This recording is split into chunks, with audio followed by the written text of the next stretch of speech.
भाद्रपद माह की चतुर्थी तिथि को भादो चौथ या हलषष्ठी भी कहा जाता है। इस दिन विशेषकर महिलाएं अपने पुत्र की दीर्घायु और सुख समृद्धि के लिए व्रत करती हैं और माता चौथ एवं भगवान गणेश की पूजा करती हैं। प्राचीन समय में एक गांव में एक साधारण किसान दंपति रहते थे। उनके घर में वर्षों बाद एक सुंदर पुत्र का जन्म हुआ। माता पिता अपने बच्चे को बहुत प्यार करते थे, लेकिन बच्चे के जन्म के कुछ ही दिन बाद माता चौथ ने सौपन में आकर माता से कहा, हे स्त्री, यदि तुमने भादो माह की चतुर्थी को मेरा व्रत और पूजन नहीं किया तो तुम्हारे पुत्र का जीवन संकट में पड़ सकता है। माँ घबराकर उठी, लेकिन उसने इस व्रत को नहीं किया। कुछ दिन बाद बालक बीमार पड़ गया, उसकी हालत गंभीर हो गई। तब गांव की बुजुर्ग महिलाओं ने उसे भादो चौथ माता की कथा सुनाई और व्रत करने की सलाह दी। माँ ने श्रद्धा से व्रत रखा, दिन भर अन्न जल त्याग कर माता की पूजा की, हाथ में दूब, अक्षत, हल्दी और जल लेकर कथा सुनी। पूजा के बाद उसने व्रत का उद्यापन किया। आश्चर्य की बात, उसके पुत्र का स्वास्थ्य धीरे धीरे ठीक हो गया और वह लंबी आयु वाला हुआ। तब से इस दिन महिलाएं पुत्र सुख और परिवार की मंगल कामना के लिए भादो चौथ व्रत रखती हैं। इसकी ही दूसरी कथा है। बहुत समय पहले एक नगर में एक साहूकार और उसकी पत्नी रहते थे। उनके 7 बेटे और 7 बहुएं थीं, लेकिन सबसे छोटी बहू की अभी संतान नहीं थी। भादो माह की चतुर्थी आई तो सास ने सभी बहुओं को व्रत करने के लिए कहा, पर छोटी बहू ने अनजाने में व्रत का अनादर कर दिया। उस रात सास ने सौपन में देखा, माता चौथ कह रही है, तेरे घर की सबसे छोटी बहू ने मेरा व्रत नहीं किया, इसलिए उसके गर्भ में संतान टिकेगी नहीं।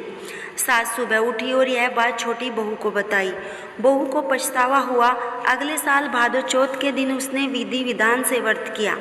दिन भर निर्जला रहकर माता चौथ और गणेश जी की पूजा की, कथा सुनी और अर्घ्य देकर व्रत का समापन किया।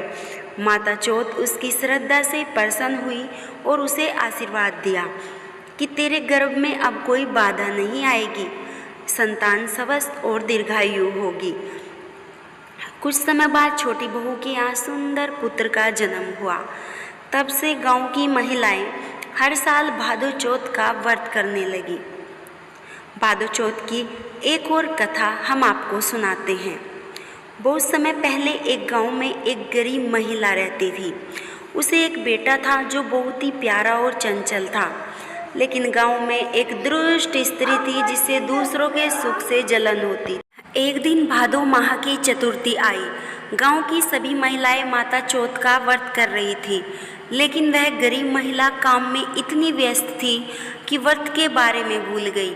उसी रात उसका बेटा अचानक बीमार पड़ गया और उसकी हालत बिगड़ने लगी।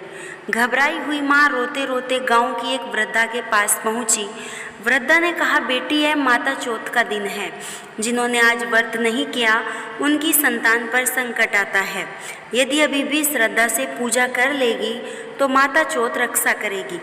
माँ ने तुरंत स्नान किया, व्रत का संकल्प लिया, माता चौथ और गणेश जी की पूजा की, दूब और जल अर्पित किया, कथा सुनी और चंद्रमा को अर्घ्य देकर व्रत पूरा किया। आश्चर्य की बात यह हुई, उसका बेटा ठीक हो गया। महिला ने आभार में अगले वर्ष और भी बड़े उत्साह से भादो चौथ व्रत किया और जीवन भर इसे निभाती रही। भादो चौथ व्रत माता गणेश जी को प्रसन्न करता है, संतान को लंबी उम्र देता है और घर में सुख और शांति लाता है। इस प्रकार माता चौथ ने अपनी असीम कृपा से भक्तों की संतानों की रक्षा की और उनके घर में सुख समृद्धि का आशीर्वाद बरसाया। भादो चौथ का यह व्रत केवल एक परंपरा नहीं, बल्कि माता के प्रति हमारी श्रद्धा और विश्वास का प्रतीक है। जो भी माता इस दिन सच्चे मन से व्रत करती है, कथा सुनती है और माता चौथ एवं गणेश जी का पूजन करती है, उनकी सभी मनोकामनाएं पूरी होती है। माता चौथ अपने आशीर्वाद से संतान को लंबी उम्र, स्वास्थ्य और उज्जवल भविष्य प्रदान करती है। भाद्रपद माह की यह चतुर्थी हमें सिखाती है, व्रत केवल औपचारिकता नहीं बल्कि श्रद्धा और विश्वास का संगम है। कठिन समय में भी अगर हम ईश्वर को याद कर लें तो वे हमें संकट से निकाल देते हैं।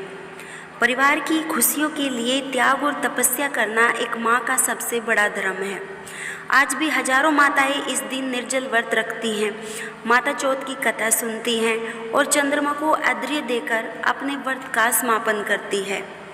यह क्षण बड़ा ही पवित्र होता है जब चांदनी में खड़ी माँ अपनी संतानों के लिए आशीर्वाद मांगती हैं और माता चौथ उनकी गोद को हमेशा भरी पूरी रखने का उन सभी माताओं को वचन देती है।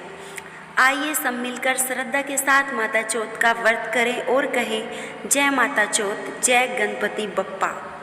अगर आपको यह कथा और वीडियो अच्छी लगी है, वीडियो को लाइक करें और ऐसी ही कथाओं के लिए हमारे चैनल पीहू नॉलेज को सब्सक्राइब करें और कमेंट में लिखें जय माता चौथ, जय गणपति बप्पा मोरिया। गणेशाय नमः।